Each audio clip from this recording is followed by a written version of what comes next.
How long did it take you guys to dismember the body? He threw away the last piece around last week, which was the torso and a leg bone.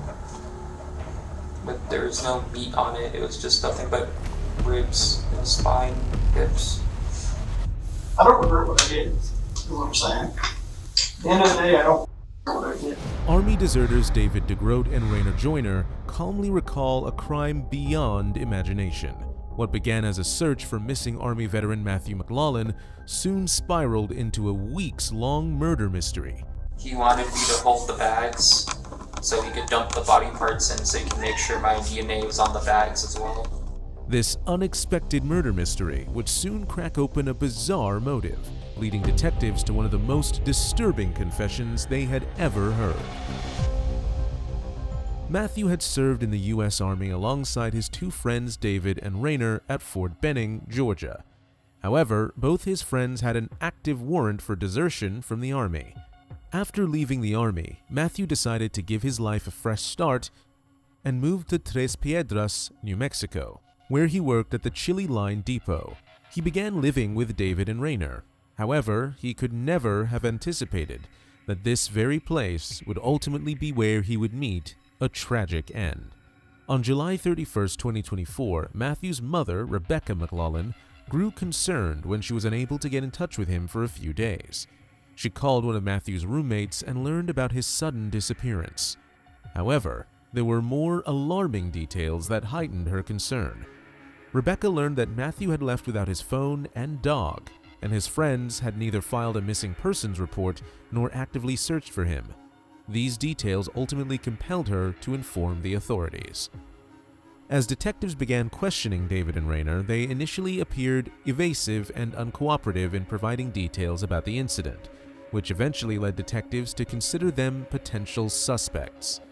However, on August 17th, deputies obtained a search warrant for Matthew's home, detaining both suspects and brought them in for questioning.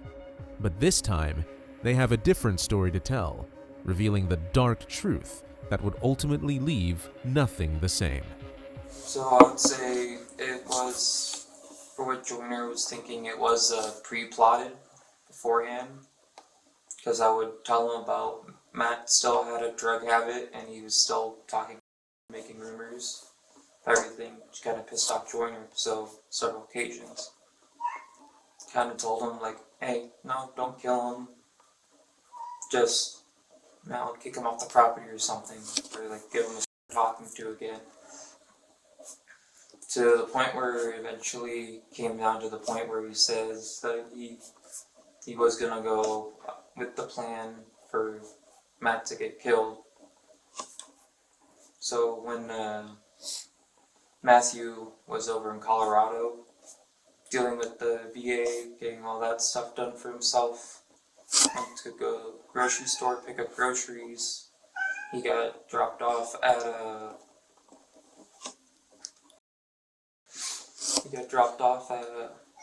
Cassandra and Jason's house. I went to go walk with him as we walked up the road at the cart carrying the groceries of everything. As we got to an intersection, a shot rang out. Matt got shot in his right lung from Joiner's rifle, specifically his AR-15. Matt, not knowing what's happening, he did say, I got shot, and he starts to freak out. Then Joiner comes from around the corner with my Beretta.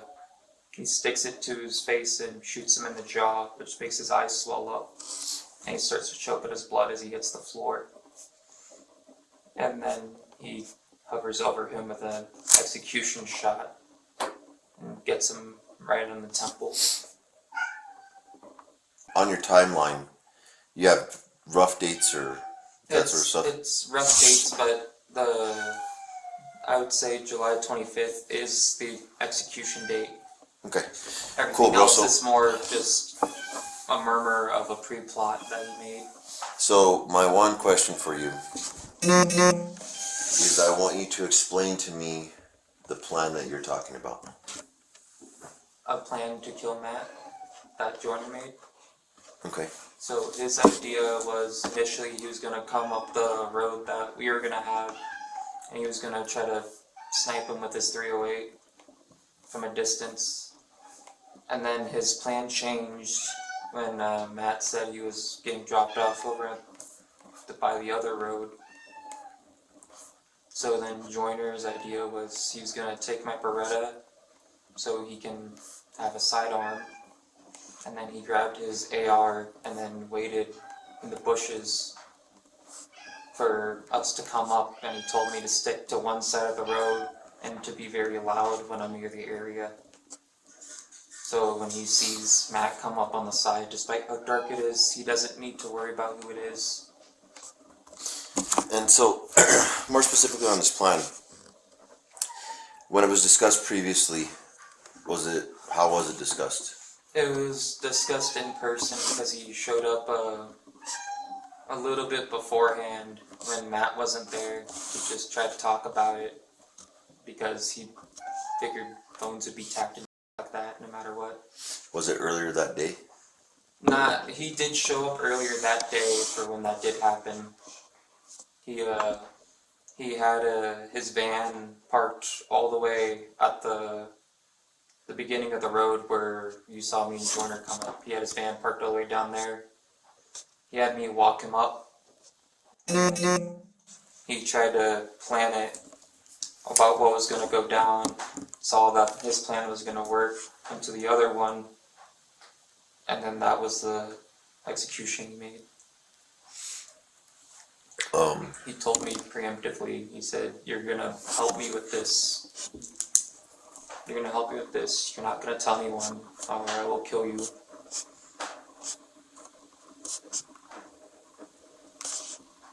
Because then I would be knowing too much.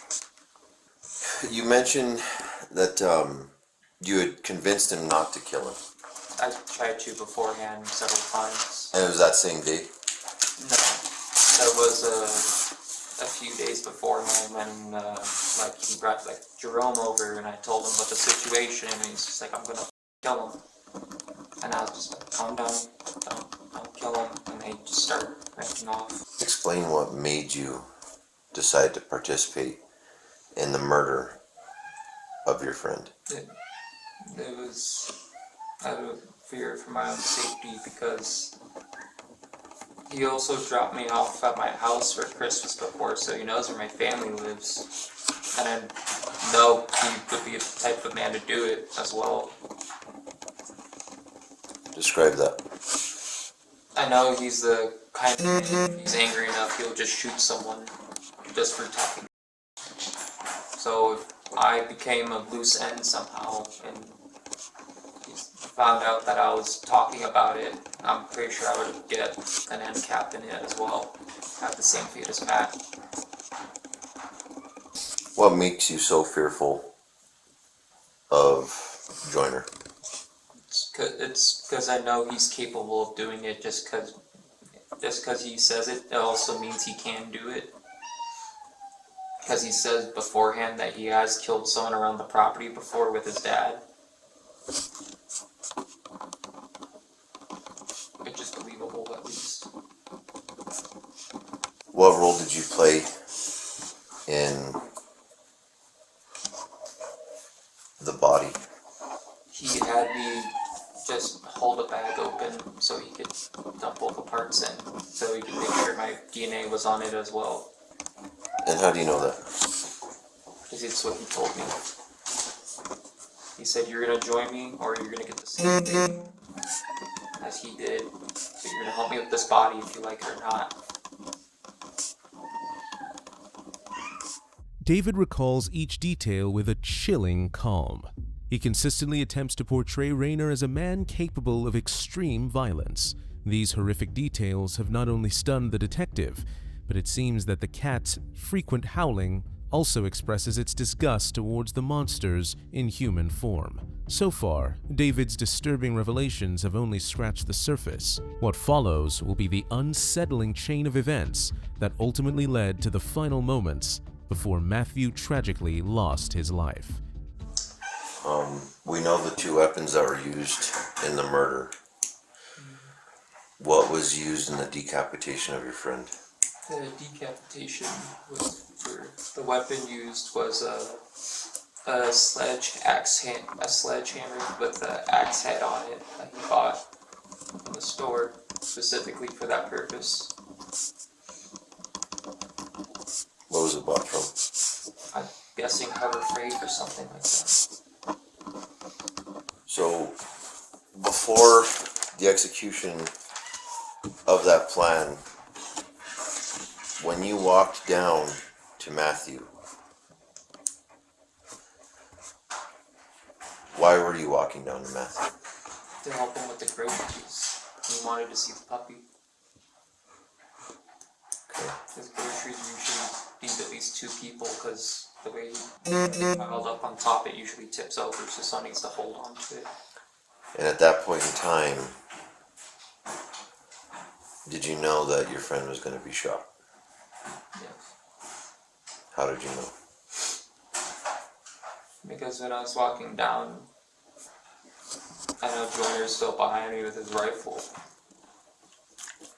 I still know the plan was that he had set in motion was still going to happen. But I didn't know what to think at the moment at the time. Kind of went numb for most of it. You mentioned that Joiner had told you to be loud. Yes. Were you loud? I was loud when I was coming up to the area that he was. And what were you doing to be loud? Just talking to Matthew a little extra louder. Just kind of raising my voice or trying to make jokes.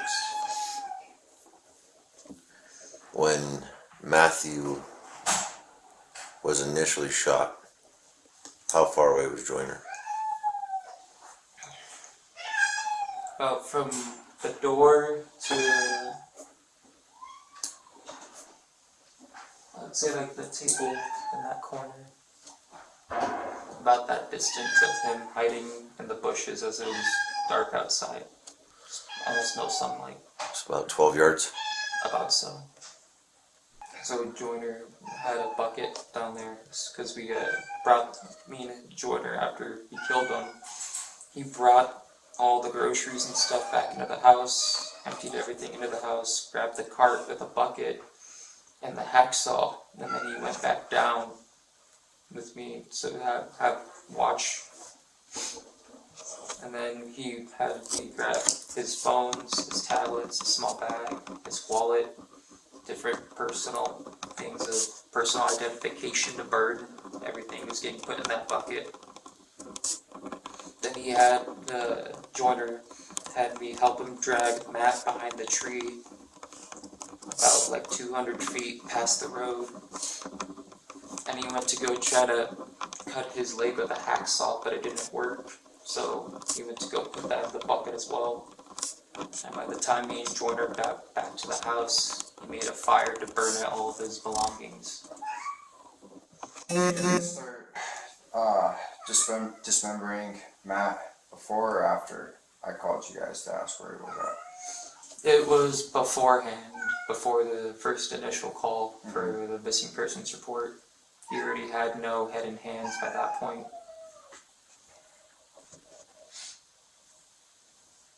And then he had me hold the bag open, Joiner had me hold the bag open to put Matt's head and hands in the bag, and then put the bag in the bucket, and then he said he tossed it on the side of the ditch.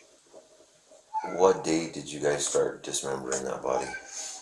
I don't remember the day it was for dismembering. It was more just rough times of what it was, because it was almost a week before, almost a week after he died was when he started to dismember him, and it's when he smelled bad and started bloating.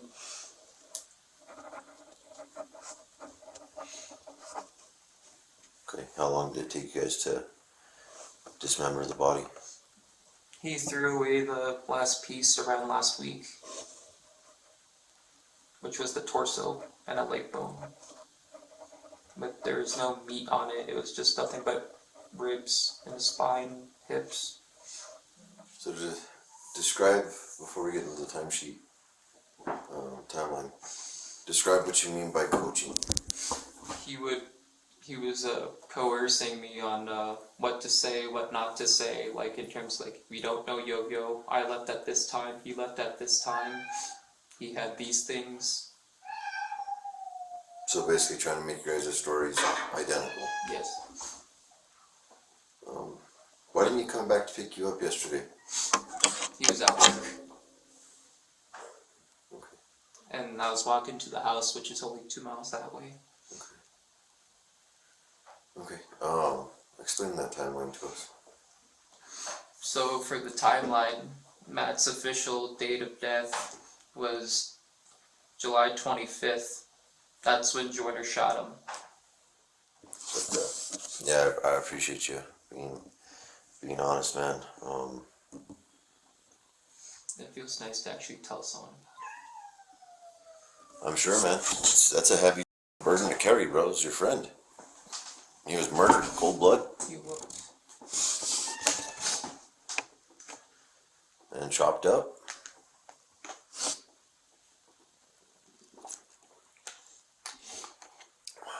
By what it sounds like, by people that he really trusted. According to his mom, he talked very highly about you guys. He did. At least me. Because he told his mom he looked at me as a little brother as well. He wanted to protect me. It's true. Before detectives can recover from the shock of the unspeakable act of violence, they now shift their focus to Rainor. They want to determine whether his version will align with David's, or if he has a different narrative to share. However, detectives are unaware that they are about to confront an emotionless suspect, and the disturbing details he will reveal will only make the plot even grimmer. What took place? Just describe and explain to us the entire situation with Matthew. Let's see here again. So, everything I told you last time we spoke about like him spreading rumors and all that wasn't a lie, that was all factual.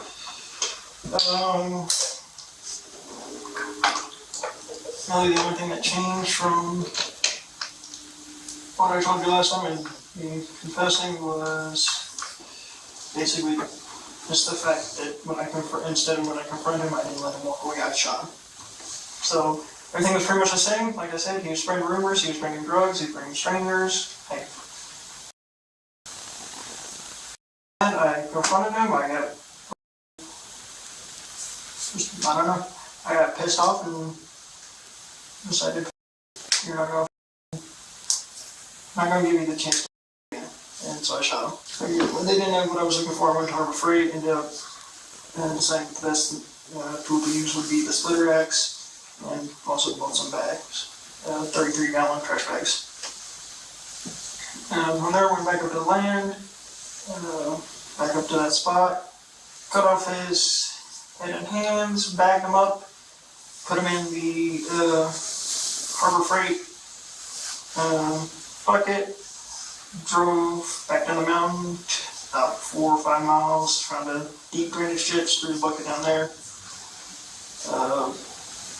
That next Wednesday, which I think was about the 30th, 31st,